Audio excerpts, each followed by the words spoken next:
Get up. That seat isn't for people like you." The insult silenced the table. Tessa Bellamy, the curvy wedding planner, who had spent 12 hours quietly saving a billionaire's wedding from disaster, simply stood. Then, Alessandro Vitali moved. The devastatingly handsome Mafia boss, the most feared and powerful man in the room, lifted his own chair from the head table and carried it beside her. 300 elite guests stared. Camille Lauron went pale, because Alessandro had just learned what Tessa had secretly done hours earlier, and it had changed everything. The reason had begun hours before anyone told Tessa where she was allowed to sit. By 7 that morning, 300 guests had not yet arrived, and the wedding was already trying to destroy itself. The florist's refrigerated truck had broken down 40 miles away. 2 tables on the seating chart had somehow been assigned the same 12 guests. The bride's divorced parents were threatening to leave because someone had placed them within conversational distance of each other. Tessa handled each problem with the same expression she used when ordering coffee. Calm, focused, mildly inconvenienced. She found replacement flowers through a local supplier, rebuilt the seating chart on her phone, and convinced the bride's father that moving 6 tables away had been his idea. By noon, nobody knew there had been problems. Which, in Tessa's profession, meant she had done her job perfectly. Alessandro Vitali arrived shortly before the ceremony. People noticed. They always did. Conversations softened when he passed. Men who controlled companies worth hundreds of millions straightened instinctively. Women watched him with varying degrees of discretion. Tessa barely looked up. She was crouched beside a terrified 19-year-old server who had dropped an entire tray of champagne. The catering manager was furious. "You're done," he snapped at the girl. "No, she isn't." The manager turned. Tessa stood, smoothing her black dress. "The floor changed levels here," she said. "Someone removed the transition strip during setup. I reported it 2 hours ago." The manager glanced down. She was right. "If you want to fire someone," Tessa added pleasantly, "I can give you the number of the contractor." The server stared at her. The manager muttered something and walked away. "Get another tray," Tessa told the girl, "and breathe." Nobody died. Across the room, Alessandro had seen the entire exchange. He forgot about it 5 minutes later. Then something similar happened again. An elderly guest became dizzy just before the ceremony. While relatives panicked and argued over whether someone should call an ambulance, Tessa had already found the family physician among the guests, brought water, cleared space, and quietly moved curious onlookers away. Later, a junior coordinator was blamed when 12 vegetarian meals failed to arrive. Tessa checked the contract. The caterer had entered the wrong quantity. She corrected the problem without humiliating anyone. By late afternoon, Alessandro began noticing a pattern. Whenever something went wrong, people with expensive watches looked for someone to blame. Tessa looked for something to fix. That interested him. So did something else. She spoke to everyone exactly the same way. A billionaire asked where his table was. "Table 14, Mr. Reynolds. Follow the gold signs." A dishwasher asked where to find clean towels. "Second service room, left shelf. I hid extra ones there because apparently I can predict the future." Same tone, same attention, same respect. Alessandro watched the dishwasher laugh. He had spent most of his adult life surrounded by people who adjusted themselves according to power. Their smiles changed around wealth. Their voices changed around fear. Their manners changed, depending on whether the person in front of them could be useful. Tessa Bellamy did not seem to have that setting. At one point, she nearly walked directly into him while checking her phone. She stopped. Oh. His security detail stiffened, as though she had narrowly avoided colliding with a moving train. Tessa looked up at him. "You're Mr. Vitali." "I am." "Table 1. Alessandro waited. That was apparently all. She pointed across the ballroom. Gold signs. Then she walked away. For several seconds, Alessandro said nothing. His consigliere, Marco, wisely looked elsewhere. By dinner, Tessa had been working for nearly 12 hours. She had eaten half a granola bar. Standing near a loading dock. Nobody among the 300 guests knew this. They only knew the ceremony had started on time, the champagne was cold, the flowers were beautiful, and every problem seemed to disappear before becoming inconvenient enough for them to notice. That was the strange cruelty of competence. The better Tessa performed, the easier it was to believe she had done nothing at all. Alessandro noticed her near the edge of the ballroom as dinner began. Everyone else was sitting. She wasn't. She checked one table, whispered instructions to a server, adjusted something on her tablet, then quietly pressed a hand against her lower back when she thought nobody was looking. Someone else was looking. Alessandro. His elderly aunt Sophia followed his gaze. She had known him long enough to recognize curiosity on his face, mostly because it appeared so rarely. "That woman saved this wedding," Sophia said. Alessandro glanced at her. "You noticed. I notice people who prevent me from waiting 2 hours for dinner." Tessa passed their table. Sophia reached out gently. "My dear." Tessa stopped immediately. "Is everything all right?" "Everything is wonderful. Sit down for 5 minutes before you collapse and ruin it." Tessa smiled. "I'm fine." That was not a request. There was an unused chair nearby. Tessa hesitated. 5 minutes. Maybe 3. She finally sat, and across the table, Camille Lauron noticed. Her smile remained perfect, but her eyes changed.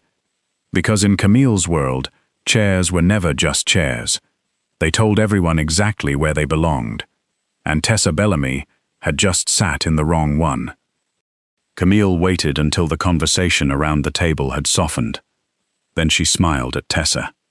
It was the kind of smile that looked gracious from across a ballroom.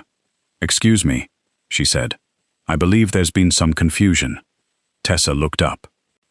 Camille's voice remained pleasant. "The event staff have their own table." A few conversations stopped. Then several more. Tessa understood immediately. She had encountered women like Camille before. They rarely insulted anyone directly. Direct cruelty was vulgar. They preferred etiquette, rules, small corrections delivered sweetly enough that objecting made you look unreasonable. Sophia frowned. "I invited her." "Of course." Camille's smile never moved. "And that was very kind of you. But if staff begin sitting with guests, it can create an awkward precedent." An awkward precedent. Tessa almost admired the phrase. She could have explained that she had been standing for 12 hours. She could have mentioned the disasters she had prevented. She could have reminded Camille that half the people enjoying dinner had no idea how close they had come to eating cold entrees beside the wrong relatives under flower arrangements that never arrived. Instead, Tessa simply stood. No problem. That was what caught Alessandro's attention. Not Camille's insult. Tessa's reaction. There was no embarrassment in it. No desperate attempt to prove she belonged there. She picked up her tablet as calmly as if someone had merely informed her that a delivery had arrived at the wrong entrance. Camille had tried to reduce her. Tessa had refused to participate. Then Marco leaned toward Alessandro. "There's something you should know." Alessandro's gaze remained on Tessa. "What?" "The vendor contract from this afternoon." That got his attention. One of the wedding vendors had submitted revised payment documents after claiming a last-minute logistics surcharge. The amount was substantial enough to require authorization from the property management company operating the resort, a Vitali company. Marco lowered his voice. The planner stopped accounting from signing it. Alessandro looked at him. "Tessa?" She noticed the banking information didn't match the original vendor account. Earlier that afternoon, while solving 6 other problems, Tessa had spotted a routing discrepancy buried inside revised paperwork. She had not known who owned the resort. She had not known the contract ultimately exposed one of Alessandro's companies. She had simply noticed something wrong. Instead of ignoring it because financial security was not technically her responsibility, she had frozen the payment and insisted the vendor be verified. The vendor disappeared within an hour. The documents were fraudulent. How much? Potential exposure? Several million. Possibly more if they gained access through the payment system. Alessandro looked across the room. Tessa was walking toward the staff table. No applause followed her. Nobody knew what she had done. Not even Tessa, apparently. She had protected people who barely noticed she existed, then allowed herself to be publicly dismissed from their table without mentioning it. Alessandro stood. That movement alone changed the room. Camille noticed immediately. For one hopeful second, she assumed he was coming toward her. Instead, Alessandro reached for the back of his chair. He lifted it. Silence spread strangely fast. 300 people watched one of the most powerful men on the East Coast carry his own chair across a luxury ballroom. Tessa had just reached the staff table when she heard it being placed beside her. She turned. Alessandro sat down. Tessa stared at him, then at the head table, then back at him. You lost? No. This is the staff table. I've been informed. She glanced toward Camille. Camille had gone completely still. Tessa understood. Oh no. Alessandro raised an eyebrow. You cannot do this. I just did. You know what I mean. I rarely do. For the first time that day, Tessa looked genuinely unsettled, not intimidated, annoyed. You just turned my dinner break into an international incident. Something almost resembling amusement touched Alessandro's face. Eat. Tessa looked down. One of the catering staff had placed a plate in front of her. You moved your chair across an entire ballroom to tell me to eat? No. Good, because that would be insane. I moved it because I wanted to sit here. That was worse. Tessa stared at him. Across the room, the social hierarchy began malfunctioning. The head table was supposed to be the center of importance, except Alessandro Vitali was no longer sitting there.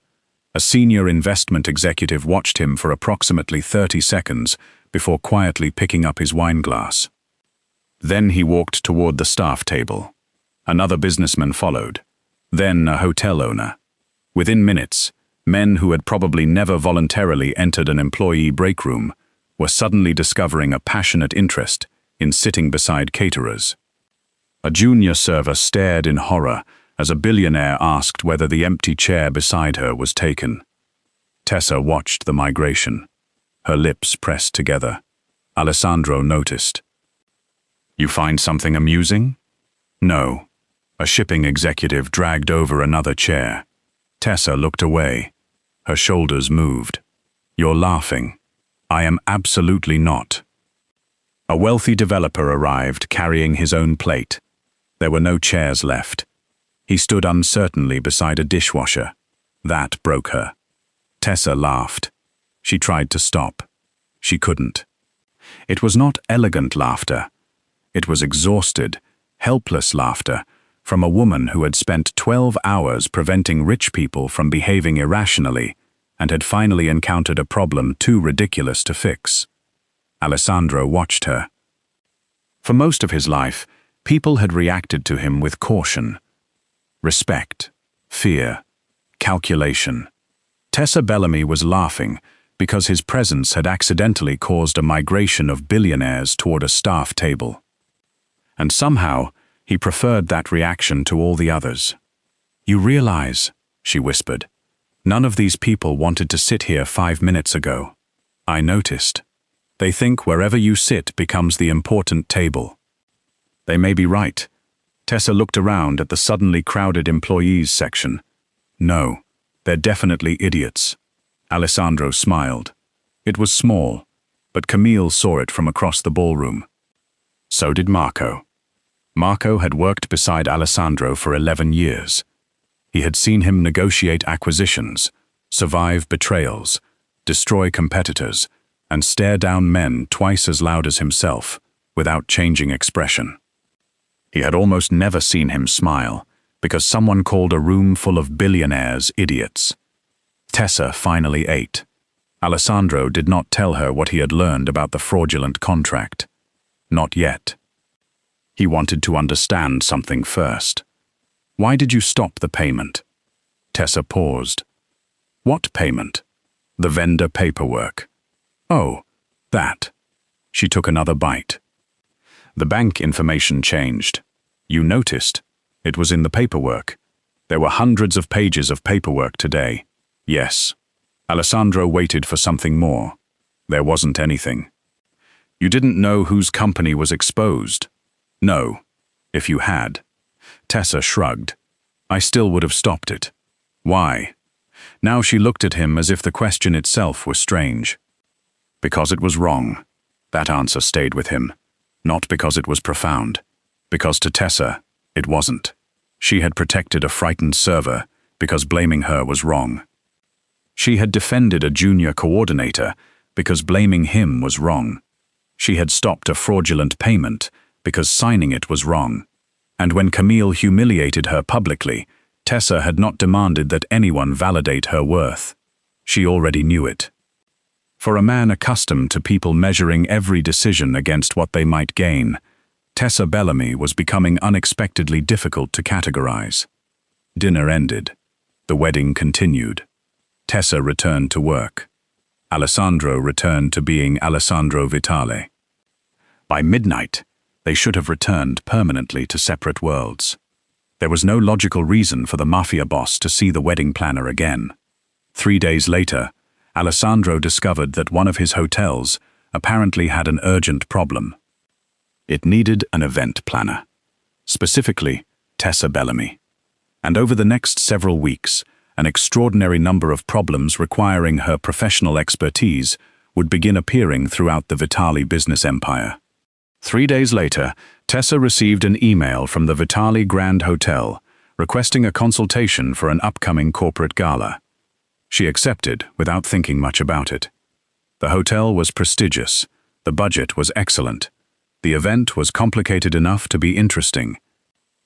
There was absolutely no reason Alessandro Vitali should have attended the first planning meeting. Yet when Tessa entered the conference room, he was sitting at the head of the table. She stopped. He looked up. Ms. Bellamy. Mr. Vitali. Tessa glanced at the hotel manager, then at Alessandro, then back at the manager. Is this gala secretly a merger? No, Alessandro said. A diplomatic summit? No. Are you getting married? Marco, standing near the wall, suddenly became fascinated by his phone. Alessandro's expression remained controlled. No. Then why are you here? Business oversight. Tessa nodded slowly. Of the centerpieces, Alessandro said nothing. That should have been the end of it. It wasn't. 2 weeks later, another Vitali property needed her company. Alessandro attended that meeting too. This time, the official reason was budget review. Tessa watched the man whose companies were worth billions spend 11 minutes discussing whether cocktail tables should have ivory or champagne-colored linens. At the third event, he appeared during a menu tasting. Business oversight? She asked. Quality control. Of cheesecake? Yes. Tessa finally understood. She did not confront him. That would have made things too easy. Instead, she handed him a clipboard. Alessandro looked at it. What is this? Business oversight. It was a list of 87 place cards that needed alphabetizing. Marco turned away before anyone could see his face. Tessa expected Alessandro to refuse. He didn't. 20 minutes later, the most feared Mafia boss on the East Coast was organizing place cards alphabetically, while 2 terrified assistants watched him work. Tessa checked his progress. You put McAllister after Mendoza. Alessandro looked at the cards. You're correcting me. You're doing it wrong. Nobody in the room moved. Alessandro silently corrected the card. Better, Tessa said. and walked away. That became their strange rhythm. Whenever Alessandro appeared at an event where his presence was obviously unnecessary, Tessa found him something ordinary to do. Guest lists, table numbers, vendor confirmations. Once, ribbon samples. He completed every assignment. At first, his employees found this terrifying. Then they found it fascinating. Eventually, even Marco began quietly enjoying it, because Tessa did something almost nobody else dared to do. She treated Alessandro as useful without treating him as important, and Alessandro discovered that he liked it. He liked watching her work, not because she performed competence dramatically, because she didn't. Tessa noticed details other people ignored. A bride repeatedly checking whether her divorced parents were comfortable. A waiter hiding a limp. A nervous groom pretending not to panic. She solved problems before they became scenes. And she never changed her voice, depending on someone's bank account. Their familiarity grew in fragments. A shared coffee during a delayed rehearsal. A look across a ballroom when a drunken uncle reached for a microphone. Tessa silently shaking her head. Alessandro quietly instructing security to remove the microphone. Once, during a painfully elaborate discussion about floral installations, Tessa caught him checking his watch. "You can leave. I'm listening. You've looked at your watch 4 times. I have other responsibilities." "Yes, I've heard rumors you run some companies." His mouth almost curved. "Several. Go do that." He stayed. Tessa began noticing things too. Alessandro never embarrassed employees publicly. He remembered names. He tipped service workers without making a performance of generosity. And whenever someone powerful treated someone beneath them badly, his attention sharpened. She understood why he had moved the chair now. It had never been pity. That mattered more than she wanted it to. Then Julian Mercer arrived. Julian was a senior executive for one of the luxury hotel groups hosting an event Tessa was coordinating. He was handsome in an easy, uncomplicated way. He laughed often. He flirted openly. And unlike Alessandro, Julian did not disguise his interest as concern about linen colors. "Tessa," Julian said, during one site inspection, "have dinner with me." She looked up from her tablet. That was subtle. I've been told subtlety wastes time. Across the ballroom, Alessandro stopped listening to a financial report. Tessa noticed. So did Marco. "Dinner?" Tessa asked. Julian smiled. "Dinner." Alessandro appeared beside them with remarkable efficiency. "Mercer." Julian turned. "Vitali. I wasn't aware you were involved in this event." "I own the hotel." "I'm aware." Tessa looked between them. There was a pause. Alessandro glanced at her tablet. "Have we finalized the emergency access routes?" Tessa blinked. "Yes." "The loading schedule?" "Yes." "Security?" "Yes." "Parking?" "Yes." Julian smiled. Tessa almost did. Alessandro had never cared about parking in his life. "Anything else?" she asked. His eyes moved briefly toward Julian. "No." "Excellent." She turned back to Julian. "Dinner sounds nice." Alessandro's jaw tightened almost imperceptibly. Tessa saw it. That changed everything. Because until then, she had suspected Alessandro enjoyed being around her. Now she knew. And knowing was much more entertaining. Over the next several weeks, Alessandro developed an extraordinary professional interest in Julian Mercer. If Julian attended an event, Alessandro appeared. If Julian spoke to Tessa, Alessandro suddenly had a question. If Julian made her laugh, some urgent matter of business oversight mysteriously required Alessandro's presence within conversational distance. Tessa never accused him of jealousy. She did something crueler. She let him pretend. At one reception, Julian brought her coffee. Alessandro appeared 5 minutes later. I thought you disliked that blend. Tessa stared at him. How do you know what coffee I drink? Silence. Marco closed his eyes. Alessandro recovered. You complained about it once. 6 weeks ago. I have a good memory. For coffee? For relevant information. Tessa looked at Julian, then back at Alessandro. Business oversight? Yes. She smiled sweetly and handed him a box. Wonderful. These wedding favors need ribbons. He looked inside. There were 200 of them. Julian laughed. Alessandro took the box. By the end of the evening, every ribbon was tied. Perfectly. What began as curiosity had become familiarity. Familiarity had become anticipation. Alessandro stopped inventing reasons only to observe Tessa. Sometimes he simply found himself looking for her. Tessa stopped wondering why he appeared. Sometimes she found herself expecting him. Neither of them named what was happening. They did not need to. Other people had already begun noticing, including Camille Lauron. At first, Camille had dismissed the chair incident as one of Alessandro's unpredictable demonstrations of principle.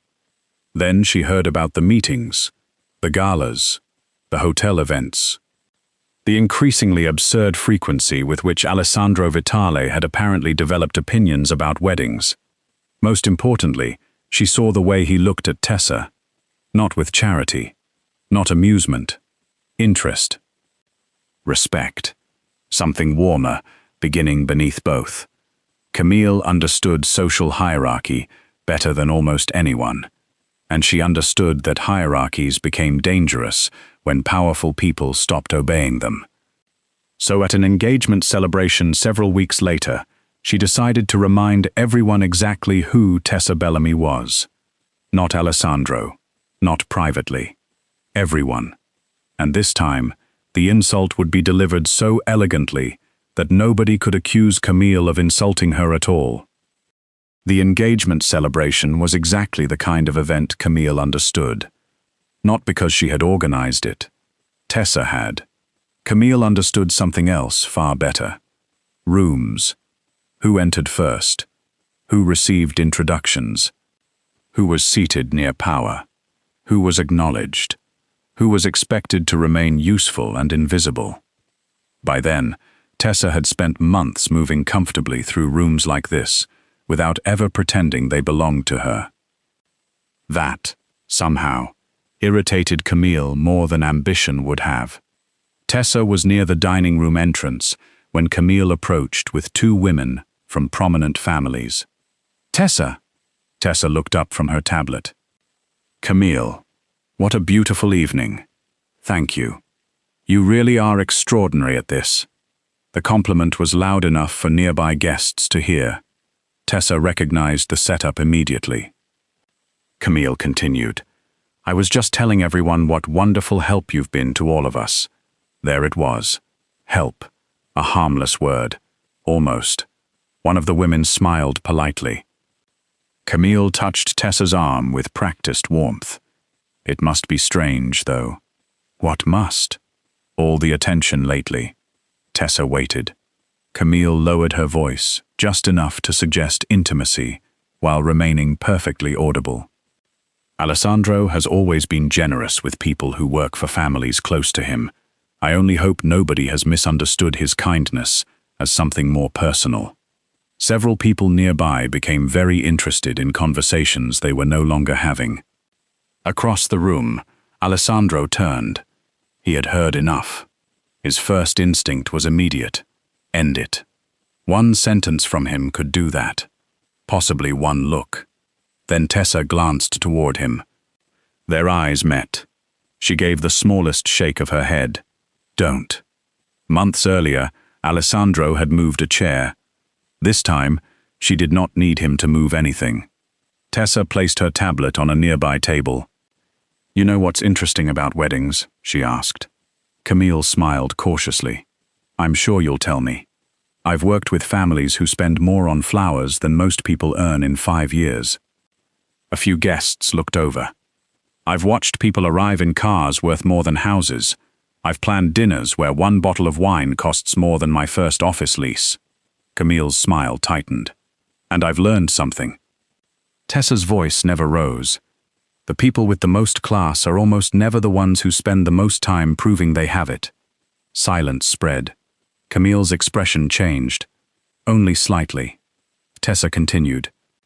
A wedding is strange that way. Everyone sees the beautiful room. Nobody sees the dishwasher who stayed 3 hours late because someone else called in sick, or the server who memorized 6 allergy lists, or the coordinator who got screamed at because somebody's uncle didn't like his table. A few members of the event staff had stopped moving. They're called the help sometimes. Tessa smiled faintly. I've never understood why people say that like it's an insult. Camille's face hardened. Tessa looked directly at her. If someone helps you, maybe the classy thing is to remember they're a person while they're doing it. No attack, no accusation, nothing Camille could easily fight. That was what made it devastating. Tessa picked up her tablet. Now, if you'll excuse me, the wonderful help has a dessert service to supervise. She walked away. For several seconds, nobody spoke.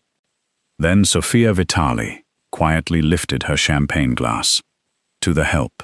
One of the servers nearby laughed before catching himself. Others raised their glasses. Not everyone. Enough. Camille stood perfectly still.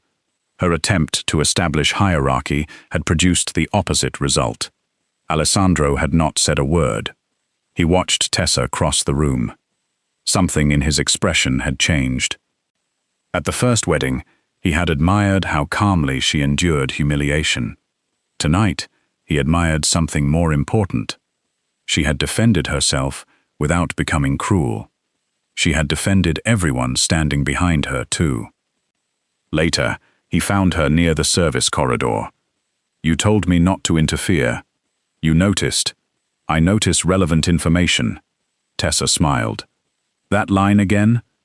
It remains accurate. He studied her. I could have stopped her. I know. I wanted to. I know that too. She looked toward the ballroom. But if you fight every battle for me, eventually people will think I only win because you're standing behind me. Alessandro said nothing. Tessa looked back at him. Sometimes I need you to let me stand there by myself.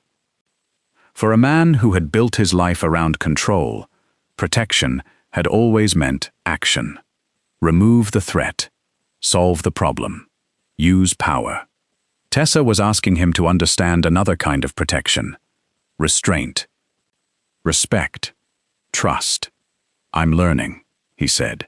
Her expression softened. I noticed. For once, neither of them made a joke, and that quiet moment frightened Camille more than the public confrontation had. Because Alessandro was no longer merely fascinated by Tessa Bellamy. He listened to her.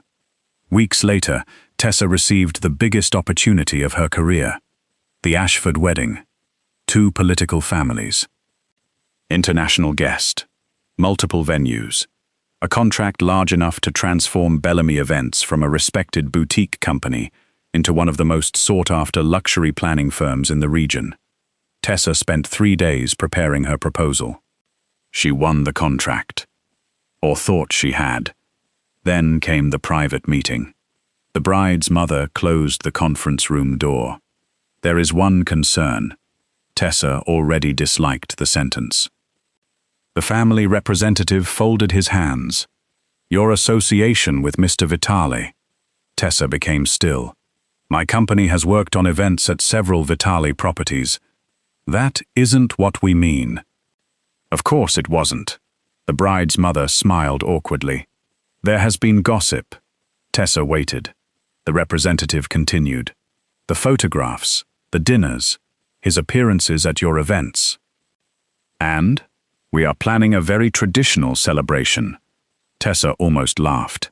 There it was again. A harmless word, doing dishonest work. Traditional. What exactly are you asking me? Nobody wanted to say it. Finally, the bride's mother did. We would prefer that, during the engagement period and through the wedding, You stop appearing socially with Mr. Vitali."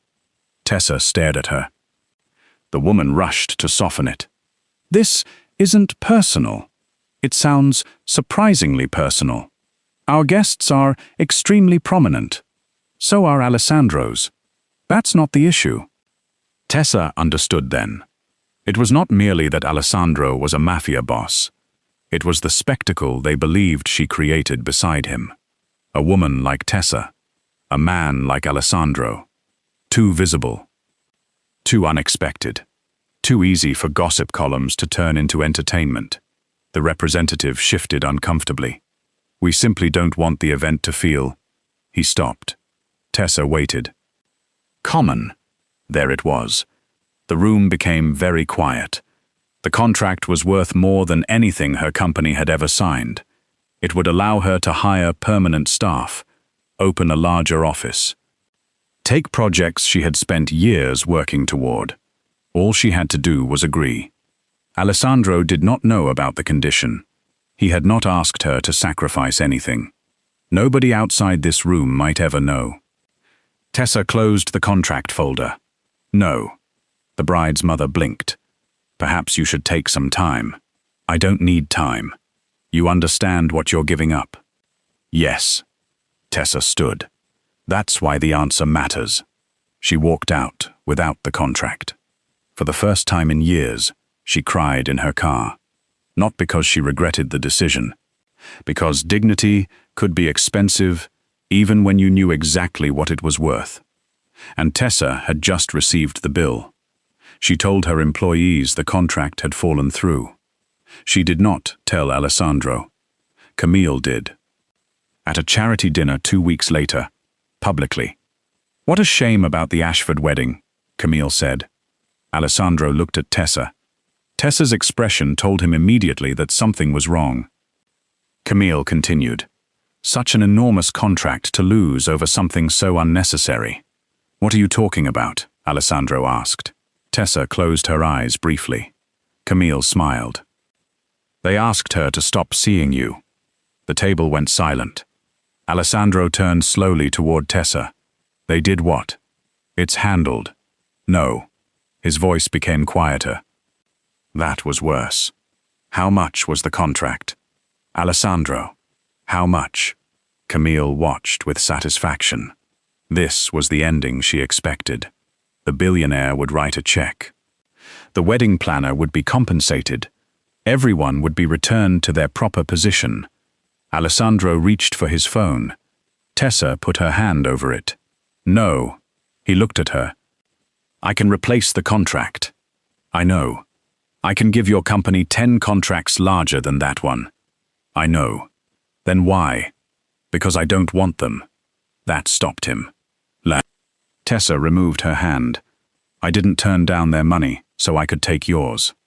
Something shifted in his face. She spoke more quietly. "I made a choice. It cost me something. Let it cost me something." He stared at her. "You want me to do nothing?" "No." She held his gaze. "I want you to respect why I did it." That was harder.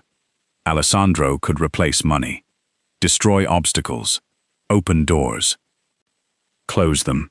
He could make one phone call and ensure Tessa never worried about another contract for the rest of her career.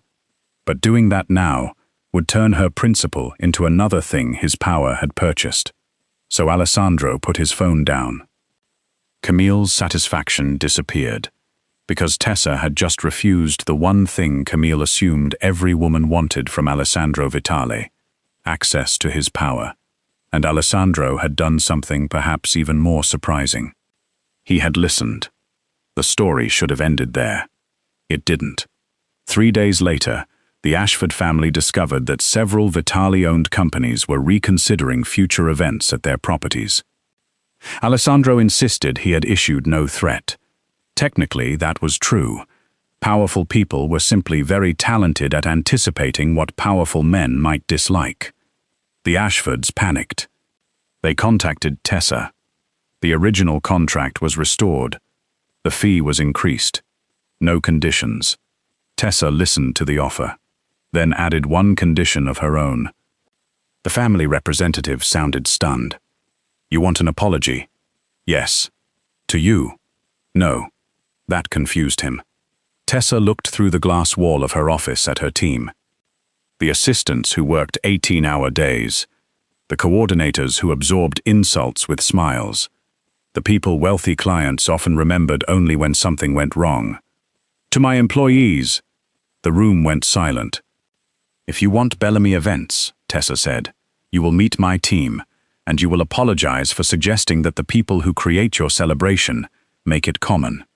When Alessandro heard about her condition later, he finally understood what made Tessa different from almost everyone he knew.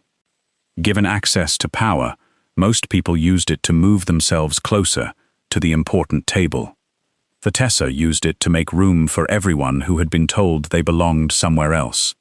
And for the first time in Alessandro Vitali's life, admiration became something much more dangerous. Love. The Ashford family apologized. Not through a lawyer, not through an assistant. In person. Tessa insisted on that. Her entire team gathered in the Bellamy events office on a Monday morning, confused about why one of the wealthiest families in the state had requested a private meeting. The same representative who had once explained why Tessa's personal life might make their wedding feel common, now stood in front of the coordinators, assistants, and junior staff whose work he had never bothered to learn. His apology was uncomfortable. Imperfect, but real. Tessa did not humiliate him. She did not make a speech. She simply made sure every employee heard the words. Then she asked her team whether they still wanted the wedding. That surprised everyone, including Alessandro, when he heard about it later. You ask them? They're the ones who'll have to work it. It's your company. Exactly. Tessa's team voted yes. So Bellamy Events accepted the largest contract in its history, not because Alessandro bought it for her, not because his money rescued her. Tessa had won the contract once with competence. She regained it on terms that respected her people. That distinction mattered, especially to Alessandro. For most of his life, power had been simple. If a door was closed, he opened it. If someone created a problem, he removed the problem. If something valuable could be protected with money, influence, or fear, he used whichever worked fastest. Tessa had forced him to confront an uncomfortable truth. Sometimes helping someone meant refusing to take control of their victory. He had almost failed that lesson. The night Camille revealed the lost contract, every instinct in him had demanded action. Write the check. Replace the money. Punish the family. Fix everything. Tessa had stopped him with one sentence. I want you to respect why I did it. He thought about those words for weeks. Then, one evening after an event, he found Tessa alone in the ballroom checking the final vendor invoices. The guests were gone. The staff were clearing tables. Alessandro approached. Tessa did not look up. If you're here for business oversight, those chairs need stacking. He glanced at the chairs. I own the building. Congratulations. That usually exempts me from stacking furniture. Then your business oversight credentials remain questionable. He smiled, this time openly. Tessa finally looked at him. Something in his expression made her put down the papers. What? Alessandro was silent for a moment. He was a man accustomed to entering conversations, knowing exactly what outcome he wanted. This one was different. I spent years believing that protecting people meant making their problems disappear. Tessa listened. You're very good at making problems disappear. I know. That sounded extremely modest. I'm trying something new. She smiled. Then he became serious again. When you lost that contract, I wanted to replace it before you could feel the loss. I know. I thought that was helping you. I know that too. But it would have made your decision mine. Tessa said nothing. Alessandro understood now. If I had replaced what you lost immediately, then your dignity would still have depended on what I was willing to give you. Her expression softened. Yes. The word was quiet. No accusation, just truth. Alessandro looked across the empty ballroom. I don't want that. Neither do I. I don't want you beside me because I put you there. That caught her. He looked back at her. I want you there because you chose to be. For once, Tessa Bellamy had no clever answer. Months earlier, Alessandro had carried a chair across a ballroom because someone else had tried to define where she belonged. At the time, Tessa had believed the gesture was the important part. Now she understood something else. The chair had never mattered because Alessandro gave her a place beside him. It mattered because he had publicly rejected the idea that anyone else had the right to decide her place at all. And now he was giving her something far more difficult for a man like him to give. Choice. Tessa stepped closer. You've improved. At what? Listening. I was already excellent at listening. No, you were excellent at waiting silently until people agreed with you. He considered that. There's a difference? A significant one. He almost smiled again. Tessa reached for his hand. It was a small gesture. No audience. No elite guests watching. No social statement. Alessandro looked down at their joined hands. Then at her. This time, he did not decide what happened next. He waited. Tessa rose slightly onto her toes and kissed him. Softly. Briefly. When she stepped back, Alessandro remained perfectly still. Tessa studied him. Are you all right? Yes. You look confused. I'm not confused. You look extremely confused. I'm reconsidering the duration. She laughed. He pulled her gently back toward him. The second kiss lasted considerably longer. From the far side of the ballroom, Marco walked through a doorway, saw them, and immediately turned around. He had waited months for this. He could wait another 10 minutes, maybe 20. The Ashford wedding became a success. Then something unexpected happened. People heard why Tessa had initially walked away from it. Not every detail. Enough. The story spread through the circles that mattered. A planner had refused the biggest contract of her career rather than accept a condition that demeaned her. Then, when the client returned, she had demanded respect not only for herself, but for her employees.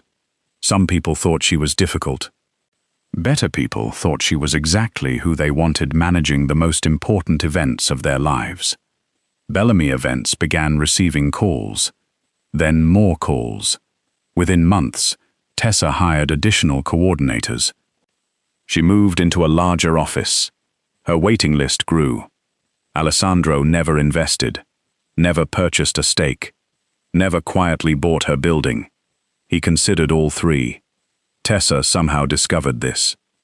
She threatened to assign him responsibility for assembling 800 wedding favors if he tried.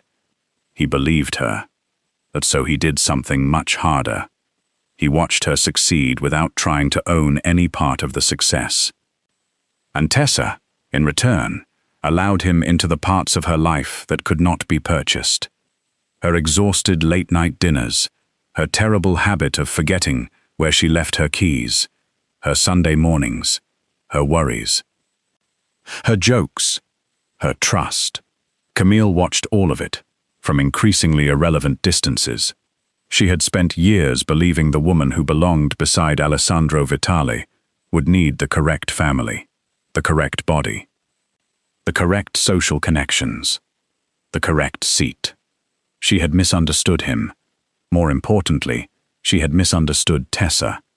Tessa had never been trying to climb into Camille's world. She had built one of her own. And Alessandro had not elevated her into it. He had simply learned how to enter without taking over. Months after the first wedding, another major celebration brought many of the same powerful families together. Bellamy Events was running it. Tessa was in command, and Alessandro Vitali was not supposed to attend. At least, that was the plan. Plans involving Alessandro had developed a strange tendency to change whenever Tessa Bellamy was involved. Alessandro arrived 40 minutes before dinner. Nobody had invited him. At least, nobody admitted to inviting him. Tessa was standing near the service entrance with a headset in one ear and 3 different problems competing for her attention when the atmosphere in the room changed. She did not need to turn around. She had learned that particular silence. Power had entered the building. One of her junior coordinators hurried toward her. "Tessa." "No. You don't even know what I'm going to say." "Yes, I do." The coordinator lowered her voice. "Mr. Vitali is here." Tessa closed her eyes. Of course he is. He doesn't have a seat. That caused considerably more panic than it should have. Within seconds, the venue manager appeared. "We can rearrange the head table." "No. We could add another place beside the governor." "No. There's a private dining room upstairs. He came to a wedding, not witness protection." The manager stared at her. Tessa removed her headset. Across the ballroom stood Alessandro Vitali, perfectly dressed, perfectly composed, and completely unbothered by the chaos his unexpected arrival had created. People were already noticing him. Several guests had begun adjusting themselves accordingly. Tessa walked toward him. "You weren't invited." "Hello to you, too. You don't have a seat. I've survived worse." "Why are you here?" "Business oversight." Tessa stared at him. Alessandro's expression did not change. She looked around the ballroom. "This is not one of your hotels." "No." "You don't own the catering company." "No." "You have no financial interest in the wedding." "Correct. So what business are you overseeing?" He looked at her. "Yours." Tessa tried not to smile, failed slightly. "You've gotten worse at lying." "I've had less practice recently." Behind her, 2 staff members were attempting to move an entire table to create space near the front. Tessa turned. "Stop!" Everyone froze. She looked around. Every guest table was full. The only empty chair she could see was near the back of the room, at the staff table. Tessa pointed. "There." The venue manager looked horrified. "Tessa." "What?" "That's the staff table." She looked at Alessandro. For one brief second, neither of them spoke. They both remembered. Another ballroom. Another wedding. Another chair. Except everything was different now. Nobody had insulted Tessa. Nobody was ordering her away. Nobody needed Alessandro to make a statement. There were no social lines to redraw. There was simply an empty chair. Beside people working the event. Alessandro looked at it, then at Tessa. Perfect. He walked across the ballroom and sat down. Just like that. The staff table became very quiet. A young server holding a bread roll halfway to his mouth stopped chewing. One of Tessa's assistants stared at Alessandro as though a tiger had voluntarily joined their lunch break. Alessandro unfolded his napkin. "Please continue." Nobody continued. Tessa watched from across the room.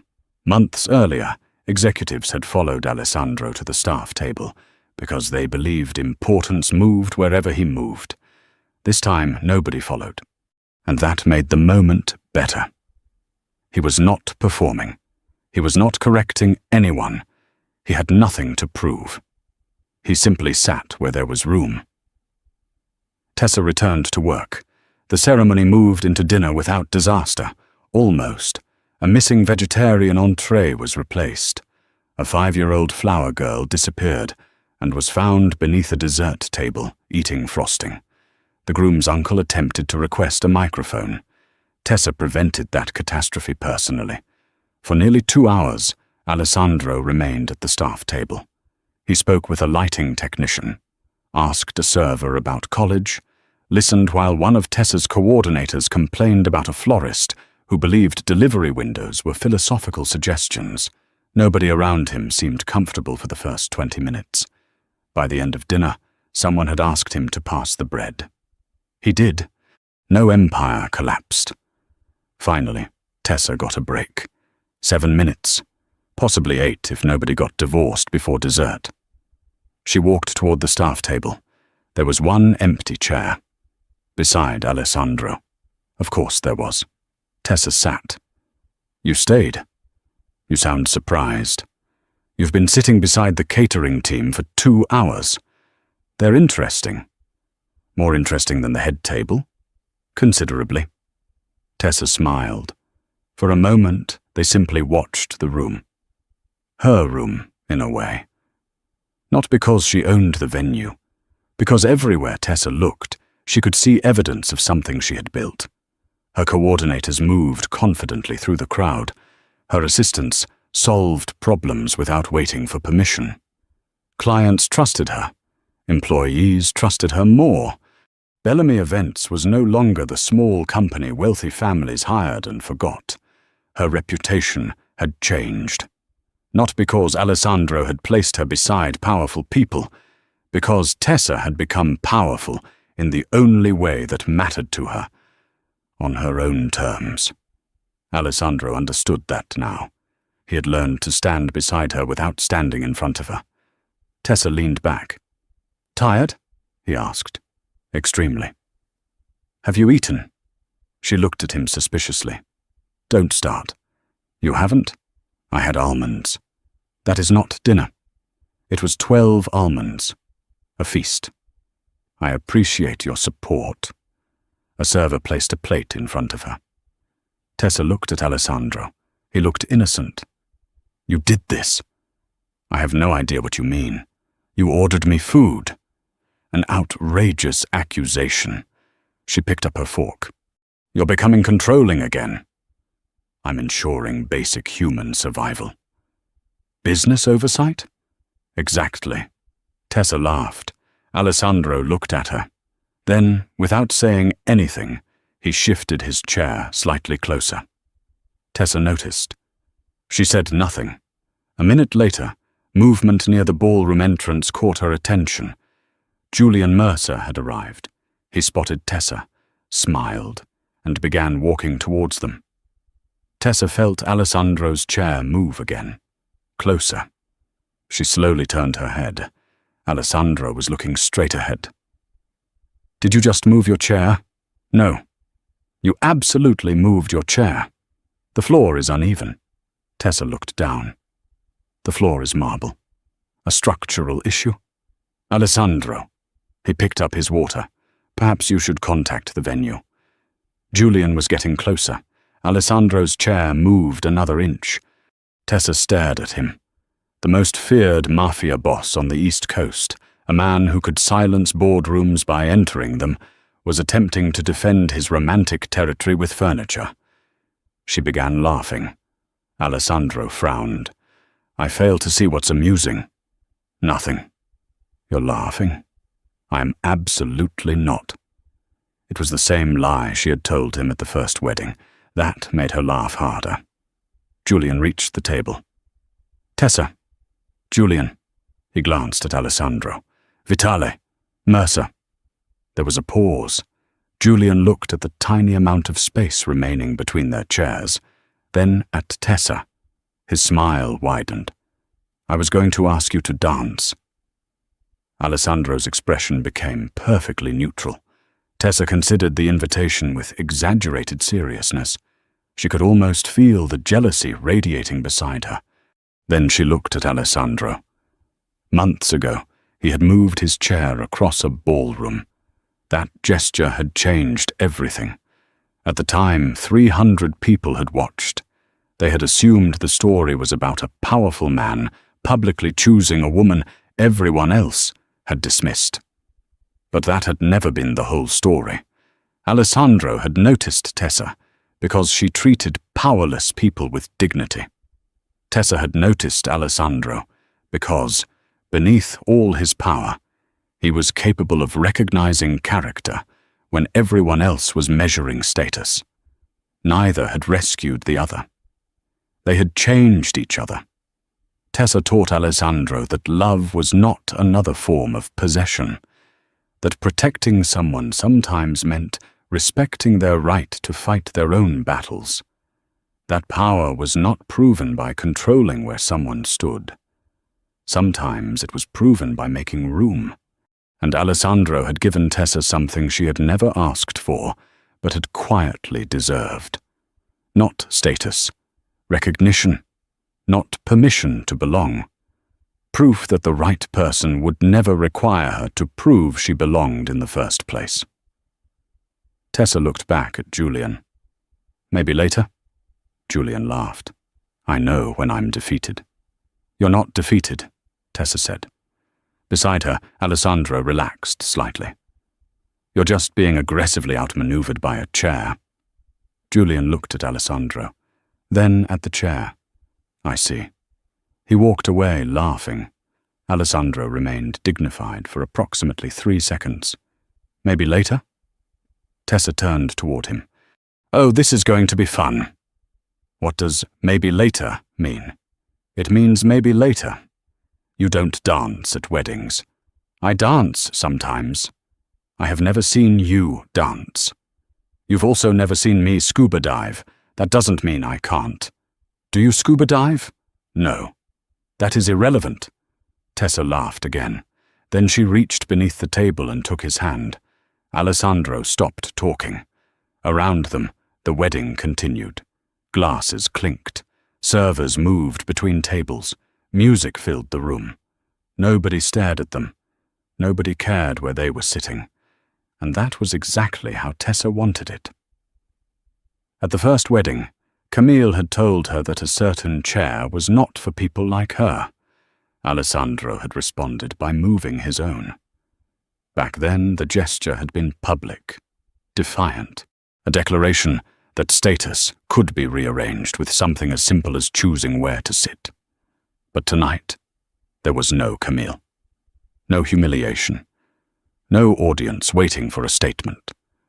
No one telling Tessa where she belonged. Alessandro looked at their joined hands, then at her.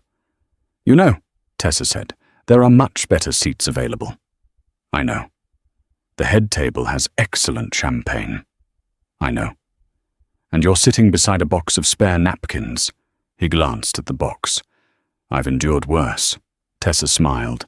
Then why are you still here? Alessandro looked at her as though the answer had become the simplest thing in his life. Because you are. Tessa's smile softened. No billionaire could have bought a better answer. No title could have made it more valuable. She rested her head briefly against his shoulder. Alessandro moved his chair 1 final inch closer.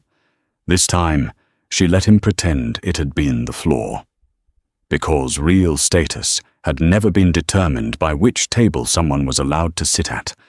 It was revealed in how they treated the people who were never invited to the table in the first place. And Alessandro Vitali had once moved his chair beside Tessa Bellamy because everyone else was trying to tell her where she belonged. Now he sat beside her for a much simpler reason. Because wherever Tessa chose to sit, that was where he wanted to be.